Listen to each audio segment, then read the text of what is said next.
It's a late evening on the quiet streets of Jacob Walker's suburban neighborhood. The scene opens with Jacob, a 17-year-old high school student, driving his old but reliable sedan home after basketball practice. The sound of soft music playing on the car radio sets a calm, relaxed tone. Jacob's face is a mix of exhaustion and contentment, thinking about dinner with his mom waiting at home. Suddenly, the blue and red flashes of police lights interrupt the serenity.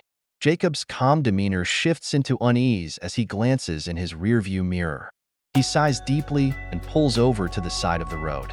A patrol officer approaches Jacob's car with a flashlight in hand, shining it directly into his face. "License and registration," the officer demands, his tone sharp and authoritative. Jacob complies immediately, keeping his hands visible on the wheel. But the tension in the air is undeniable. "Is there a problem, officer?" Jacob asks politely, his voice steady despite the anxiety rising within him. The officer doesn't answer, instead scanning Jacob's documents with an expression of skepticism. Moments later, another officer joins in, inspecting Jacob's car closely as if searching for something. Just as the situation seems to escalate without cause, a black SUV with tinted windows pulls up behind the police car. A team of sharply dressed security personnel steps out, and the air grows even heavier with curiosity and uncertainty. The rear door of the SUV opens, and out steps none other than Donald Trump, his signature suit and confident stride unmistakable. The officers, momentarily stunned, step back in confusion. Trump surveys the scene, his gaze sharp and critical, and then directs his attention to Jacob. "What's going on here?" Trump's voice booms with authority. His presence alone shifts the dynamic entirely, leaving both Jacob and the officers frozen in the moment. This is the beginning of an extraordinary encounter that will challenge authority, question justice, and leave a lasting impression on Jacob's life. Jacob Walker is not your average teenager. At just 17 years old, he balances the pressures of high school academics, basketball practice, and responsibilities at home. His mother, Sandra Walker, works long hours as a nurse at the local hospital, leaving Jacob to care for his younger sister, Lily. Most evenings, despite the challenges, Jacob has always been mature beyond his years, a reliable son, a protective brother, and a promising athlete with dreams of earning a college scholarship.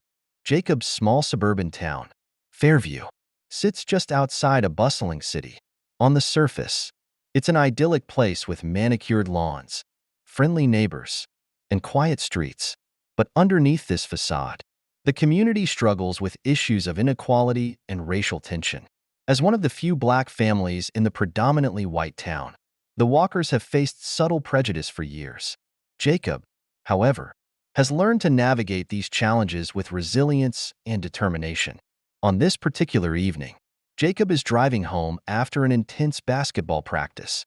His team, the Fairview Falcons, has made it to the regional finals, and as team captain, Jacob feels the weight of responsibility to lead them to victory.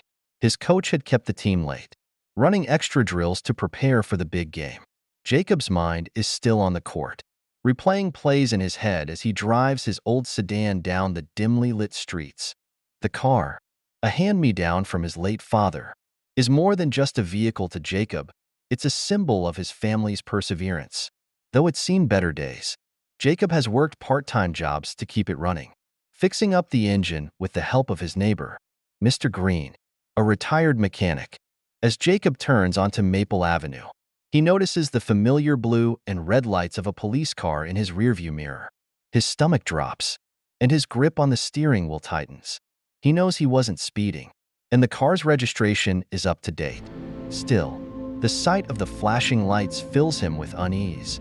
This isn't Jacob's first encounter with law enforcement. A few months ago, he was stopped while walking home from the library late at night, accused of looking suspicious. He was let go without incident, but the experience left a mark on him, a lingering awareness of how quickly situations can escalate. Jacob pulls over to the side of the road, rolling down his window as the officer approaches. He makes sure his hands are visible on the steering wheel, just as his mother taught him. The officer, A middle-aged man with a stern expression asks for Jacob's license and registration. Jacob complies, keeping his voice calm and respectful. "Is there a problem, officer?" Jacob asks, though he already senses where this is headed. Instead of answering, the officer calls for backup. Minutes later, another patrol car arrives, followed by a black SUV with tinted windows. Jacob's heart races. What should have been a routine traffic stop is quickly escalating into something far more intense. As Jacob tries to piece together what's happening, the SUV's rear door opens. Out steps none other than Donald Trump, flanked by his security team. The surreal moment leaves everyone, Jacob, the officers, and even passers-by, in stunned silence. Trump, with his characteristic air of confidence, surveys the scene before turning his attention to Jacob. "What's going on here?" he asks, his voice cutting through the tension like a knife. Jacob is too shocked to respond immediately. He had heard rumors that Trump was in town for a political fundraiser, but he never imagined their paths would cross like this. The officers, caught off guard by Trump's sudden appearance, scramble to explain themselves. Trump, however, isn't interested in excuses. His focus shifts to Jacob, and in that moment, the teenager's life takes an unexpected turn. This is the beginning of a story that will challenge perceptions, question authority, and highlight the complexities of race, privilege, and justice in America. The cold night air pressed heavily against Jacob's face as he sat frozen in his car. The blinding glare of the police cruiser's headlights illuminating his rearview mirror. His hands, steady yet tense, remained firmly on the steering wheel. Years of advice from his mother echoed in his head. Keep your hands visible. Stay calm. Speak respectfully. Always comply. The officer's heavy boots crunched on the gravel as he approached Jacob's window. His flashlight shone directly into Jacob's eyes, forcing him to squint. "License and registration," the officer demanded, his tone sharp and authoritative. Jacob reached slowly toward the glove compartment. "I'm getting my registration," he said carefully, making sure to move deliberately. His voice was steady, but his heart pounded in his chest. "Move any faster, and you might give me the wrong impression," the officer muttered under his breath. Jacob handed over his documents, forcing himself to meet the officer's gaze. "Is there a problem, officer?" he asked, trying to keep his tone respectful. The officer didn't answer immediately. Instead, he scanned Jacob's license and registration, his face unreadable. Finally, he stepped back and radioed something into his walkie-talkie. Moments later, another patrol car pulled up, its lights flashing ominously. Jacob's unease deepened. 2 cars for a traffic stop? He thought. His mind raced, wondering what he could have done wrong. The registration was valid. The car wasn't stolen, and he hadn't been speeding. Yet here he was, surrounded. The second officer, a younger man with a hand resting conspicuously on his holstered firearm, approached from the passenger side. "Step out of the vehicle," he ordered. Jacob froze. "Why? What's going on?" The younger officer's tone grew more forceful. "I said, step out of the vehicle. Now." Jacob's instinct screamed at him to stay where he was, but he knew better than to argue. Slowly, he unbuckled his seatbelt and opened the door. As he stepped out, he raised his hands slightly, palms facing outward. "Face the car and put your hands on the hood," the first officer instructed. "Can you at least tell me what this is about?" Jacob asked, his voice tinged with frustration. "You match the description of someone we're looking for," the first officer replied curtly. Jacob clenched his jaw. He'd heard that phrase before. Match the description. It was a vague, catch-all justification that seemed to follow him and other young black men around like a shadow. As the officers patted him down, Jacob could feel the stares of bystanders gathering nearby. Cars slowed as drivers gawked at the scene, their faces illuminated by the police lights. "What description? What did I do?" Jacob pressed. The first officer didn't answer. Instead, he opened Jacob's car door and began searching the vehicle without permission. Jacob turned his head slightly, his voice rising. "Hey, you can't just search my car. I didn't give you consent." The officer ignored him, rummaging through the back seat. Jacob could feel his frustration bubbling into anger. He wanted to yell, to demand answers, but he knew that one wrong move could escalate the situation further. Suddenly, the tension broke when an unexpected figure emerged from the black SUV that had pulled up moments earlier. It was Donald Trump, unmistakable in his tailored suit and trademark red tie. His presence was surreal, cutting through the chaos like a scene from a movie. "What's going on here?" Trump demanded, his voice sharp and commanding. The officers froze, clearly caught off guard. One of them stepped forward, stammering, "Sir, this is just a routine traffic stop. Nothing to worry about." Trump wasn't convinced. His eyes moved from the officers to Jacob, taking in the young man's tense posture and the disbelief etched across his face. "Routine? Then why does it look like you're treating this kid like a criminal?" The officers exchanged uneasy glances. "We were just following protocol, sir," the first officer said defensively. Trump waved a dismissive hand. "Protocol? Looks more like harassment to me. What's his crime? Driving while black?" Jacob couldn't believe what he was hearing. Of all the people he expected to intervene, Donald Trump was at the bottom of the list. The officers shifted uncomfortably, their authority suddenly undermined. "Sir, with all due respect, this doesn't concern you," the younger officer said. "Actually, it does." Trump shot back. He turned to Jacob. "What's your name?" "Kid." "Jacob," he managed to say, his voice steady despite the whirlwind of emotions inside him. "Well, Jacob," Trump said, "you've got rights, and I'm not going to stand here and let these guys trample all over them." The officers, now visibly flustered, tried to justify their actions, but Trump cut them off. "Enough. Let the kid go. You're making a scene, and I don't think either of you wants to explain this on the evening news." Reluctantly, the officers stepped back. The first one handed Jacob's license and registration back to him without a word. Jacob stared at Trump, still trying to process what had just happened. "Thanks, I guess," he said hesitantly. Trump smirked. "Don't mention it. But you owe me a story. Why were they really stopping you?" Jacob shook his head. "I don't even know."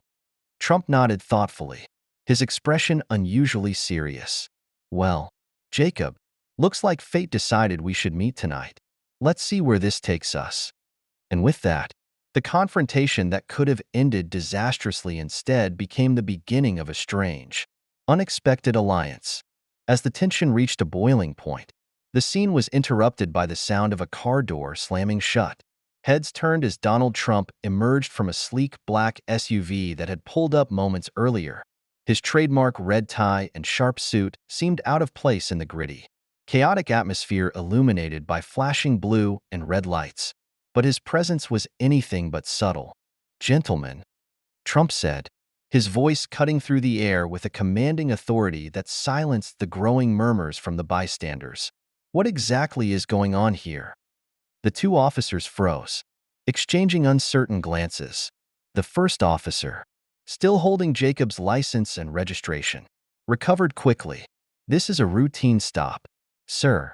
Nothing to worry about." Trump raised an eyebrow, clearly unimpressed. "Routine? From where I'm standing, it looks like you're treating this young man like a felon. What's the charge? Did he rob a bank on his way here? Or maybe jaywalking is a federal offense now?" Jacob stood by the hood of his car, still tense, his hands trembling slightly as they rested on the cold metal. His mind raced, struggling to process the bizarre twist of events. The man he least expected to see or defend him was now squarely in the officers' faces, challenging their authority without hesitation. "Sir, we were just following protocol," the younger officer interjected, though his voice betrayed his discomfort. "Protocol?" Trump scoffed. He gestured toward Jacob, his voice rising. "What protocol involves pulling someone out of their car and searching it without consent? Don't try to feed me that nonsense. You've got no probable cause, no warrant, and definitely no reason to be treating him like this. So I'll ask again, what's he being accused of?" The officers hesitated, their earlier confidence visibly shaken. The first officer cleared his throat and muttered, "He matches the description of a suspect we're looking for." Trump's eyes narrowed. Oh, I've heard that one before. Let me guess. Tall, dark-skinned, male? That's the description, isn't it? His sarcasm was razor-sharp, and the bystanders murmured in agreement. Emboldened by his unrelenting tone, the officers shifted uncomfortably, and the first one attempted to regain control of the situation. With all due respect, sir, this doesn't concern you. Trump's expression hardened. He stepped closer to the officers, towering over them with an air of unshakable authority. Oh, it concerns me now, because I won't stand by and watch this kind of nonsense happen on my watch. I may be many things, but I believe in fairness. And what I'm seeing here doesn't look fair. It looks like harassment. Jacob, still stunned by Trump's intervention, finally found his voice. I didn't do anything. They just pulled me over out of nowhere. Trump turned to Jacob, his expression softening slightly. I believe you, kid. Don't worry. I've got this. Turning back to the officers, Trump jabbed a finger toward the younger one. Let me make this simple for you. Hand him back his license and registration. Apologize for wasting his time, and let him go. Or would you prefer we escalate this to your department chief? Because I guarantee you, this isn't the kind of publicity you want. The officers hesitated, clearly weighing their options. The first officer finally relented, handing Jacob his documents with a curt nod. You're free to go, he muttered. Not so fast, Trump said, holding up a hand. Where's the apology? Or do I need to make a phone call?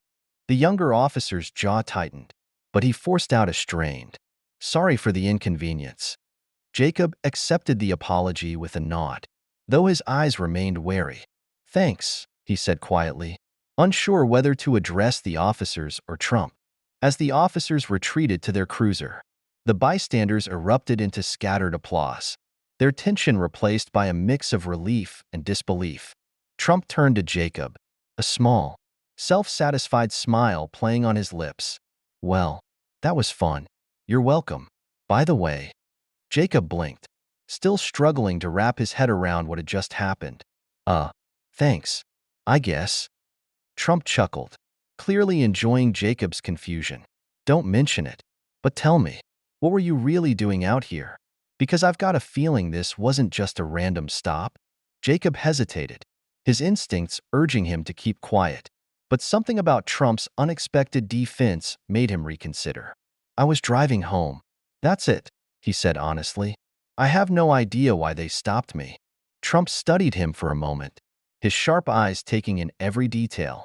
Then he nodded. Well, Jacob, it looks like fate decided we should cross paths tonight. And let me tell you something. This isn't the end of your story. This is just the beginning. Jacob frowned, unsure what Trump meant. What are you talking about? Trump clapped a hand on Jacob's shoulder, his grip firm but not unfriendly. You've got potential, kid. And now that I've helped you out of this mess, I'm curious to see what you're going to do with it. Let's just say I'll be keeping an eye on you. With that cryptic statement, Trump turned and strode back to his SUV, leaving Jacob standing by his car, bewildered and unsure whether to feel grateful, suspicious, or both. As the black SUV disappeared into the night, Jacob realized that the strangest night of his life had just taken an even stranger turn, and he had no idea where it would lead next. As the black SUV's taillights faded into the distance, the crowd of bystanders slowly began to disperse, their conversations buzzing with incredulity and excitement. Jacob remained rooted to the spot, leaning against his car, still clutching his license and registration in his hand. His thoughts raced, replaying the bizarre series of events that had just unfolded. It wasn't long before a voice broke through the fog of his mind. You good, man? It was Malik, a neighbor from a few blocks down who had been among the onlookers. He approached Jacob cautiously, his concern evident. Jacob nodded slowly, though his body still felt tense. Yeah, I guess. That was something. Malik smirked, shaking his head in disbelief. You're telling me, of all people to step in, it had to be him. Trump, of all people. You okay with that? Jacob hesitated, unsure how to answer. He glanced down at his trembling hands and then back at Malik. I mean, I'm glad someone stepped in, but it feels complicated. You know? Malik crossed his arms, leaning against Jacob's car. Complicated? That's one way to put it. The man's not exactly known for being a hero in situations like this. You think he really cared? Or was this just a show? Jacob sighed, his shoulders slumping. Honestly, I don't know. It felt like he cared. At least, in the moment. But why? What's in it for him? Malik shrugged. Could be anything. Could be genuine. Could be his ego. Or maybe he's just trying to rewrite his image. You're the one who was up close. What did you think? Jacob stared into the distance, the events of the night replaying in his mind. He thought about the way Trump had confronted the officers, his sharp words, his unwavering confidence. For all the man's polarizing reputation, in that moment, Trump had acted decisively and in Jacob's favor. I don't know what to think, Jacob admitted. I mean, I don't agree with a lot of what he's done, what he stands for. But tonight, he paused, searching for the right words. Tonight, he stood up for me. He didn't have to. He could have just kept driving. Malik studied Jacob for a moment before speaking. So what does that mean for you? You think this changes anything? Jacob exhaled slowly, running a hand over his face. It doesn't change who he is or what he's done, but it does make me think. Maybe people are more complicated than we give them credit for. Maybe we're all capable of more than what we're known for, good or bad. Malik nodded thoughtfully. Fair point. Doesn't mean you gotta forget the rest. Though, one good deed doesn't erase everything else. I'm not forgetting, Jacob said firmly. But I'm not ignoring what happened tonight, either. It's weird. Malik, I don't want to give him too much credit, but I can't pretend it didn't matter. If he hadn't stepped in, I don't know how this would have ended. Malik gave him a small, understanding smile. Yeah, man, I hear you. Just don't let it mess with your head too much. People are messy. Life's messy. But you gotta stay clear about who you are and what you stand for. Jacob nodded, feeling a bit steadier. You're right. Thanks. As Malik stepped away, Jacob found himself alone again. The street was quiet now, the chaos of earlier leaving behind an eerie stillness. He leaned against his car, gazing up at the sky, the stars barely visible through the city's light pollution. He thought about the choices he'd made, the paths he'd taken to end up here tonight. He thought about the officers, their rigid postures and defensive excuses. He thought about Trump, his larger-than-life presence, and the unexpected moment of intervention. A strange sense of clarity washed over him. Maybe Malik was right. People were messy. Motivations weren't always clear. And actions didn't always align with reputations. But in the end, what mattered most were the choices made in the moment. Jacob pulled out his phone and opened his notes app. He typed a single sentence. Sometimes, it's not about the person, it's about the action. He stared at the words for a moment before adding, and sometimes, the action is enough. He locked his phone and slid it back into his pocket. As he climbed into his car, he realized that while tonight had left him with more questions than answers, it had also given him a deeper understanding of the world and his place in it. Driving home, Jacob couldn't shake the feeling that this was just the beginning of something bigger, something he couldn't yet define. And for the first time in a long time, he was okay with not having all the answers. As Jacob's car rumbled down the familiar streets of his neighborhood, the weight of the evening's events still pressed heavily on him. His mind was a whirlwind, still grappling with the unexpected intervention of a figure as polarizing as Donald Trump. For all his doubts, there was something undeniable about what had transpired that night, a reminder that the world, and the people in it, were far more complex than the labels society often places on them. Pulling into his driveway, Jacob turned off the engine, the familiar creak of his car door as he stepped out filling the silence around him. The stars above were barely visible through the city's haze. But in that moment, the night felt different. It wasn't just another evening. It was a turning point. The events that had unfolded had left him with a new perspective, one that questioned assumptions and opened his mind to the idea that even the most controversial figures could surprise you. As he walked to his front door, Jacob found himself reflecting on the many layers of human nature. The police officers, who had acted with authority but without empathy. were a stark contrast to Trump's sudden, unexpected action. He hadn't agreed with much of Trump's rhetoric in the past, but in that moment, the former president had shown a side of himself that few had ever seen, or perhaps, that most had never bothered to acknowledge. Was it a calculated move, a mere public relations stunt, or had there been something genuine behind his actions?